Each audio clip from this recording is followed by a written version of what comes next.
დიდი ფულის მოძრაობა და ახალი კაპიტალის დაგროვების რუკა თვალსაჩინოდ იცვლება. Knight Frank-ის 2026 წლის კვლევა დეტალურად აღწერს იმ ადამიანების ფინანსების დინამიკას, ვისი მინიმალური ქონებაც $30 მილიონ აჭარბებს. 2021-დან 2026 წლამდე პერიოდის ანალიზი აჩვენებს, რომ გლობალური სიმდიდრის გენერირების სცენარი სხვადასხვა კონტინენტზე სრულიად განსხვავებული ლოგიკით ვითარდება. აბსოლუტური ლიდერობის პოზიციას ამერიკის შეერთებული შტატები კვლავ არავის უთმობს. 5 წლიან ჭრილში ამერიკამ 66,916 ახალი ულტრამდიდარი გააერთიანა, რაც თითქმის სამჯერ აღემატება მეორე ადგილზე მყოფი ჩინეთის მაჩვენებელს. ამერიკული კაპიტალის ბაზრების სიღრმე, ტექნოლოგიური სექტორის მასშტაბი და სწრაფად მზარდი კერძო კომპანიების კონცენტრაცია ისეთ გარემოს აყალიბებს, რომელთან კონკურენციაც სხვა ეკონომიკებს ძალიან უჭირთ. ტრადიციული მოთამაშეების გვერდით გერმანიაც 9273 ახალი ულტრამდიდრით სტაბილურად პოზიციონირებს, თუმცა საფრანგეთი, დიდი ბრიტანეთი და იაპონია ამერიკულ ტემპს საგრძნობლად ჩამორჩებიან. რიცხვების მიღმა გაცილებით საინტერესო სურათი პროცენტული ზრდის მაჩვენებლებში იკვეთება, სადაც ისტორიულ ფინანსურ ცენტრებს ახალი ენერგიული ეკონომიკები ანაცვლებენ. პროცენტული მატების კუთხით სათავეში პოლონეთი დგას,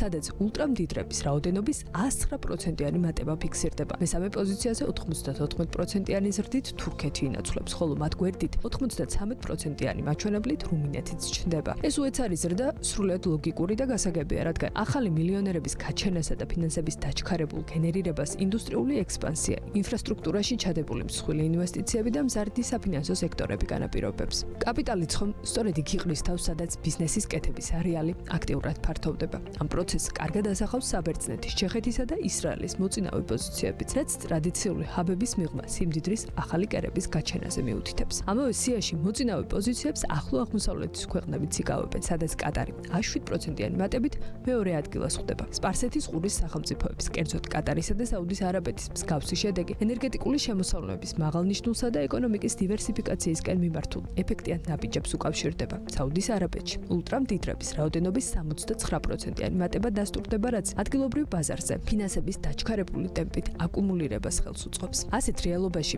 ინდოეთი ერთადერთი სახელმწიფოა, რომელიც უნიკალურ პოზიციას ინარჩუნებს და როგორც რაოდენობრივ, ისე პროცენტული ზრდის რეიტინგების მოწინავე ადგილებზე გვხვდება. ქვეყანა საკუთარ ეკონომიკურ სივრცეში 7716 ახალ ულტრამდიდარს უყრის თავს, რაც 63%-იან ზრდას გულისხმობს. რეიტინგების საერთო სურათი კარგად აჩვენებს, თუ როგორ იცვლება კაპიტალის ნაკადების მიმართულება და ბიზნესის განვითარების ვექტორი. რუმინეთიდან და მაროკოდან დაწყებული, სპარსეთის ყურის ქვეყნებით დასრულებული სახელმწიფოები დღეს გაცილებით მეტ მაღალ შემოსავლიან მეწარმესა და ინვესტორს ქმნიან. მართალია, შვეიცარია, სინგაპური და არაბეთის გაერთიანებული საემიროები შეძლებული ადამიანებისთვის კვლავ თავად მიზიდულობის ცენტრებად რჩებიან, თუმცა გლობალური სიმდიდრის შექმნის გეოგრაფია დღეს ისტორიაში ყველაზე მრავალფეროვან სახეს იღებს.